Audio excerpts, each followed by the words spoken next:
बिना पढ़े लिखे बिहार बोर्ड का एग्जाम कैसे देते हैं? तो चलिए हम बताते हैं।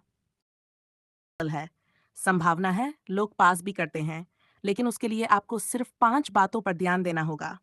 5 पॉइंट्स को फॉलो करना होगा।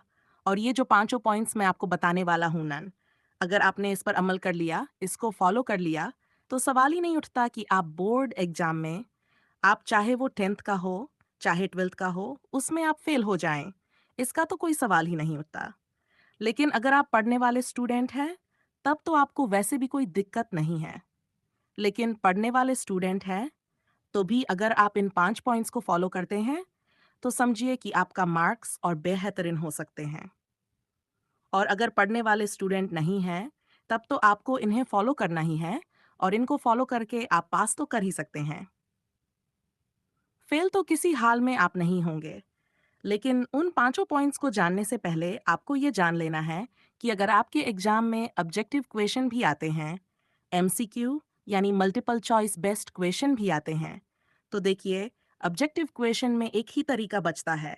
एक ही उसका उपाय बचता है कि अगर आपको किसी ऑब्जेक्टिव क्वेश्चन का आंसर याद नहीं है, तब तो आपको सिर्फ अंदाजा ही लगाना पड़ेगा। तो कहीं लाना पड़ेगा, यानी अंदाजे में आंसर देना पड़ेगा, और आपको ध्यान देना है ऑप्शन बी और ऑप्शन सी पर ज्यादा, और साथ ही साथ ये भी ध्यान देना है कि अगर किसी क्वेश्चन के चारों ऑप्शन में एक ऑप्शन अलफ्तीज यानी इनमें सभी है, तो 9% चांसेस होते हैं कि वही ऑप्शन सही हो। पहले तो आप कोशिश कीजिए कि उन चारों पॉइंट्स में, चारों ऑप्शन में सब सर्वोत्तम कौन है जो उस क्वेश्चन का आंसर हो सकता है। और अगर फिर भी कुछ भी समझ में नहीं आ रहा है, तो बियासी आप रंग दीजिए, क्योंकि छोड़ने से कोई फायदा होने वाला नहीं है। अगर सही हो गया तो नंबर मिल जाएगा, और अगर छोड़ देते हैं तो उसका तो खैर नंबर मिलने का चांस ही नहीं है। और नेगेटिव मार्किंग तो वैसे भी नहीं होता है बोर्ड एग्जाम में। और दूसरी बात ये भी आपको ध्यान रखना है कि बोर्ड एग्जाम देने जाने से पहले आपको बिल्कुल टेंशन फ्री होकर के एग्जाम देने जाना होगा, क्योंकि बहुत सारे ऐसे बच्चे होते हैं जो एग्जाम को बिल्कुल अपने सर पर सवार कर लेते हैं, उसका टेंशन ले लेते हैं, और इस टेंशन की वजह से कई स्टूडेंट तो एग्जाम से पहले बीमार भी हो जाते हैं। ऐसा बिल्कुल नहीं होना चाहिए। बस ये दिमाग में रखें, अपने कॉन्फिडेंस लेवल को बढ़ाने के लिए बस ये दिमाग में रखें कि जो होगा देखा जाएगा।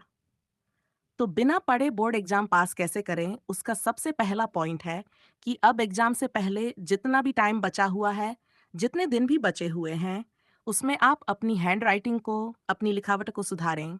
यानी एग्जाम से पहले आपके पास जो समय बचा हुआ है, उसमें अपने लिखावट को, हैंड राइटिंग को सुधारने का प्रयास करना है। और सबसे पहला पॉइंट, ये जो बिना पढ़े एग्जाम पास करने का तरीका है, उसमें सबसे पहला पॉइंट ही है हैंड राइटिंग सुधारने के लिए आपको 3 से 4 पेज लिखना डेली शुरू कर देना है। और इसके लिए लिखें क्या, तो बेहतर है कि जो आपके सिलेबस की किताबें हैं, जहाँ से सवाल पूछे जाने हैं, जो इम्पोर्टेंट चैप्टर्स हैं, उन्हीं चैप्टर से, उन्हीं सब्जेक्ट से, उन्हीं किताबों से आप देख करके लिखिए। इससे क्या होगा ना कि आपका लिखने का प्रैक्टिस भी हो जाएगा।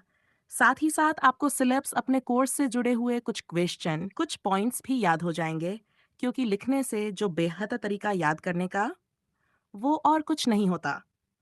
रटने से ज़्यादा बेहतर तरीका होता है लिख कर के याद करना। तो याद रखें कि आपको एग्जामिनर जो होते हैं, यानी जो कॉपी चेक करने वाले टीचर होते हैं, उनको आपको इम्प्रेस करना है, उन पर अच्छा प्रभाव डालना है, इम्प्रेशन जमा लेना है, और एग्जामिनर को ये एहसास ही नहीं होने देना है कि आपने एग्जाम की तैयारी को पढ़ते तो बाद में है, उनकी पहली नज़र जो पड़ती है आपकी राइटिंग पर पड़ती है। और अगर आपने मनोवैज्ञानिक रूप से, साइकोलॉजिकल रूप से एग्जामिनर पर अच्छा प्रभाव डाल दिया, और ये इम्प्रेस करने में आप सफल हो गए, तो समझ लीजिए कि आपका काम बन गया। और इसके लिए ज़रूरी है आपकी राइटिंग बहुत अच्छी। अगर नहीं है तो कम से कम साफ सुथरी ज़रूर हो, पढ़ने में मुश्किल न हो। दूसरा पॉइंट जो है, वह यह है कि सवालों को बहुत ध्यान से पढ़े और समझने का प्रयास करें, क्योंकि उसके सवाल जो होते हैं नन, अगर आपने सवालों को समझ लिया, तो आधा जवाब तो आपको वहीं मिल जाता है। एग्जामिनेशन में आपको जो प्रश्न पत्र मिलता है, क्वेश्चन पेपर मिलता है, उसे बिल्कुल इत्मीनान से, आराम से पढ़ें। सवालों को समझने का प्रयास भी करें, और आखिर सवाल में पूछा क्या जा रहा है, ये बात, इस चीज़ को आपको बिल्कुल समझ लेना है। साथ ही उस समय आपको अपना कॉन्फिडेंस लेवल भी बनाए रखना है, और बिल्कुल नहीं सोचना है कि मैंने कुछ भी नहीं पढ़ा तो एग्जाम कैसे दूंगा।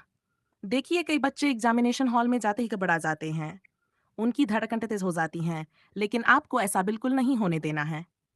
बिल्कुल रिलैक्स होकर के अपने क्वेश्चन पेपर को पढ़ना है। याद रखिए कि आप अकेले नहीं हैं। लाखों बच्चे हैं जो पढ़ने में आपसे भी पीछे हैं, लेकिन वो भी आप साथ एग्जाम देने हैं। उनका भी एग्जाम चल रहा है। वो आपके अगल-बगल बैठ कर के एग्जाम दे रहे हैं। तो आपको ये ध्यान देना होगा कि सवालों को ध्यान से पढ़ना भी है, समझना भी है, और पढ़ने और समझने के लिए अलग से एक्स्ट्रा टाइम भी दिए जाते हैं। अब जो बिना पढ़े बोर्ड एग्जाम पास करने का तीसरा पॉइंट है, वो है सवालों के जवाब देने का तरीका। तो यहाँ पर सवाल उठता है कि हमने पढ़ाई की ही नहीं, तो हम सवालों का जवाब दें कैसे? देखें, क्वेश्चन का आंसर कैसे लिखें? क्वेश्चन का आंसर हमें कैसे लिखना चाहिए? इसके लिए सबसे पहले तो सवाल को पढ़ें और समझने का प्रयास करें, जिसका जवाब आप लिखने जा रहे हैं। क्वेश्चन में जिन शब्दों का प्रयोग किया गया है, उन शब्दों के अर्थ को समझने का प्रयास करें। इससे क्या होगा न कि आपको आंसर लिखने का आइडिया, और अगर आपने क्वेश्चन को समझ लिया कि उसमें आखिर पूछा क्या जा रहा है, तो आपकी आधी समस्या तो वहीं पर सॉल्व हो जाएगी। अब उस क्वेश्चन में जो भी पूछा जा रहा है, वो आपने अगर समझ लिया तो उस बारे में आप जो भी जानते हो, जैसे भी जानते हो, जितना भी जानते हो, उन बातों को अपने शब्दों में लिख डालिए। वैसे भी आपने देखा होगा कि बोर्ड एग्जाम के क्वेश्चन पेपर के हेडिंग में लिखा होता है कि परीक्षार्थी यथासंभव अपने ही शब्दों में उत्तर दें। तो आपको लिखना है हर हाल में। कई क्वेश्चन तो ऐसे भी होते हैं कि आंसर खुद उनमें ही छुपा होता है। बस जरूरत होती है उस क्वेश्चन को समझने की, और उस क्वेश्चन में जिन शब्दों का उपयोग किया गया, उनका अर्थ समझने की। अब जो चौथा पॉइंट बिना पढ़े एग्जाम पास करने का है, वो ये है कि आपको सभी सवालों का जवाब देना है। एक-एक सवाल का जवाब देना है। जितना जवाब मांगा गया है, किसी भी हाल में जितने सवालों का जवाब मांगा गया है ना, उसमें से कोई भी सवाल छोड़ना बिल्कुल नहीं है। मैं आपको बता दूं कि 10th का बोर्ड एग्जाम हो या फिर 12th का बोर्ड एग्जाम हो, या फिर ये बोर्ड एग्जाम किसी भी स्टेट का बोर्ड का क्यों ना हो, हर बोर्ड एग्जाम में स्टेप मार्किंग की व्यवस्था होती है। और स्टेप मार्किंग में आपके लिखे हुए एक-एक शब्द का, एक-एक लाइन का नंबर मिल सकता है। इसलिए आपको चाहे जवाब आते हों या नहीं आते हों, सभी सवालों का जवाब आपको हर हाल में देना है। तो देना है आपको जितना भी पता है, जैसे भी पता है, जो भी आप जानते हैं, जो भी याद है, जो भी समझ में आ रहा है, लिखें। लेकिन लिखें ज़रूर, क्योंकि अगर आप क्वेश्चन को छोड़ देते हैं, तो क्या मिलेगा? कुछ भी तो नहीं मिलेगा। एक नंबर भी नहीं मिलेगा। लेकिन अगर थोड़ा बहुत भी अपने से भी कुछ मिला-जुला कर बनाकर लिख देते हैं, तो कुछ ना कुछ नंबर तो आपको ज़रूर मिल जाएगा। जो बिल्कुल कुछ भी नहीं मिल रहा था, 0 मिल रहा था, उससे अच्छा अगर हमें 1 नंबर ही मिल जाए। अगर 2 नंबर का सवाल है, उसमें 1 नंबर ही मिल जाए, 4 नंबर का सवाल है, उसमें 2 नंबर ही मिल जाए, 5 नंबर का सवाल है, उसमें 2 नंबर ही मिल जाए। पूरा का पूरा नहीं मिलता। उससे तो अच्छा है ना कि आपको तो वीडियो अच्छा लगे, तो लाइक और सब्सक्राइब करना ना भूलें। ऐसी वीडियो के लिए हमारे चैनल कारण एजुकेशनल को सब्सक्राइब कर लें।